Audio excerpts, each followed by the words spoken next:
আসসালামু আলাইকুম। আশা করছি সবাই ভালো আছেন। তো আমরা আবার আগের মতন একটা খামার শুরু করছি। মানে আগের মতনও ভালো চেষ্টা করতেছি যেন আমরা আরও কিছু করতে পারি। সব কিন্তু আপনাদের দোয়ায় আমরা সুন্দরভাবে আরেকটি নতুন ঘর দিছি। আগে আপনারা দেখছেন যে আমরা আতাল তৈরি করে মুরগি পালন করছি। তো এখন আমরা সিস্টেম করছি ফার্ম সিস্টেমের মতন। তো এটা আমরা একটা ছোট করে ফার্ম দিছি। মানে এখানে 50টা মুরগির জন্য একটা ছোট ফার্ম দিছি।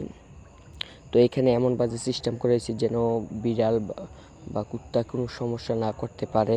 তো সামনে নেট দেওয়া, সাইডে বাঁশ, তারপর চালের মধ্যে টিন ব্যবহার করা হয়েছে, সাইডেও টিন ব্যবহার করা হয়েছে।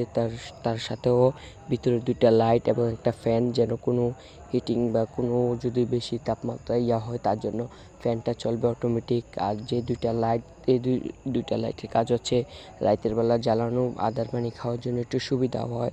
তো সব কিন্তু আপনাদের ভালোবাসায়। তো আপনারা আমাদের জন্য আর একটু সাপোর্ট করবেন যেন আমরা সামনে বড় কিছু করে দেখাতে পারি। তো আপনারা সাপোর্ট করলে আমরা আপনাদেরকে ভালোবাসা দিব, উপহার পাবো। তো আপনারা একটু আমার সাপোর্ট করছেন, তার কারণে আমরা ছোট করে একটা ঘর দিছি। তো আজকের মতন এখানে বিদায়। আসসালামু আলাইকুম।